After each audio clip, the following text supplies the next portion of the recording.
আমরা মুক্তি চাই, আমরা কোনো ধরনের অন্যায় চাই না, আমরা কোনো ধরনের অবিচার চাই না। এই বাংলাদেশ আমার, এই এলাকা আমার, এখানে প্রত্যেকটা মানুষ সুখে শান্তিতে বসবাস করবে, এটা আমাদের মনের চাওয়া। প্রিয় ভাইরা, পাশাপাশি আমরা আপনাদের আর একটা কথা বলতে চাই, জামাত এবং শিবির আমরা চাই আল্লাহর জমিন আল্লাহর দিন কায়েম হবে, কোরআন দিয়ে বাংলাদেশ চলবে, যে বাংলাদেশে অন্যায় থাকবে না, যে বাংলাদেশে অবিচার থাকবে না, যে বাংলাদেশে দুর্নীতি থাকবে না, যে বাংলাদেশে আমাদের মা বোনদের ইজ্জত হরণ করা হবে না, এ ধরনের একটি সুন্দর বাংলাদেশ করার জন্য আমরা এখানে দাঁড়িয়েছি। প্রিয় ভাইরা, জামাত ইসলামী বাংলাদেশ আমরা মুসলিমদের পক্ষে, আমরা মানবতার পক্ষে, কোনো ধরনের অন্যায়ের সাথে আমাদের কোনো সম্পর্ক নাই। প্রিয় ভাইরা, আর একটা বিষয় মনে করতে হবে, কোনো ধরনের মানুষের তন্ত্র দিয়ে, মানুষের মন্ত্র দিয়ে, মানুষের কথা বলে, মানুষের আইন দিয়ে এই সমাজে শান্তি আসতে পারে না।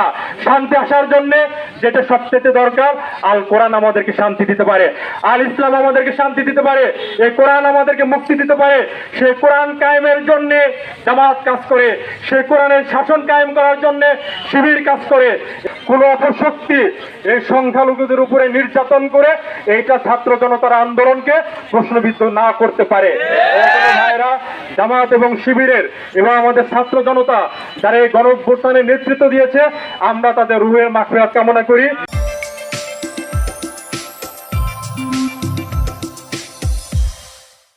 এবং আমরা আল্লাহর কাছে দোয়া করি, আল্লাহ রাব্বুল আলামিন যেন তাদের অতীতের সমস্ত ভুল ত্রুটি ক্ষমা করে দিয়ে তাদেরকে জান্নাতুল ফেরদাউস দান করেন। আল্লাহু আকবার।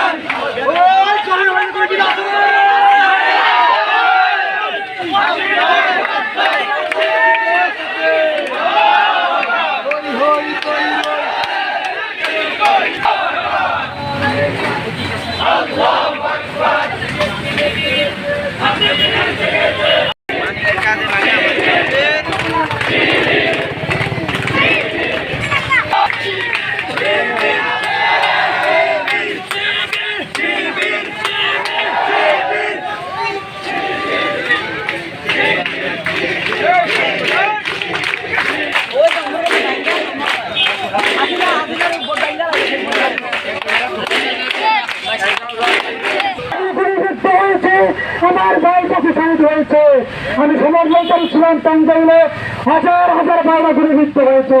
আগামী দিনে আল্লাহর জমিনে আল্লাহর দিনকে আমরা আহ্বান জানিয়ে আমার বক্তব্য শেষ করছি। বাংলাদেশ জিন্দাবাদ, ইসলামী ছাত্র শিবির জিন্দাবাদ।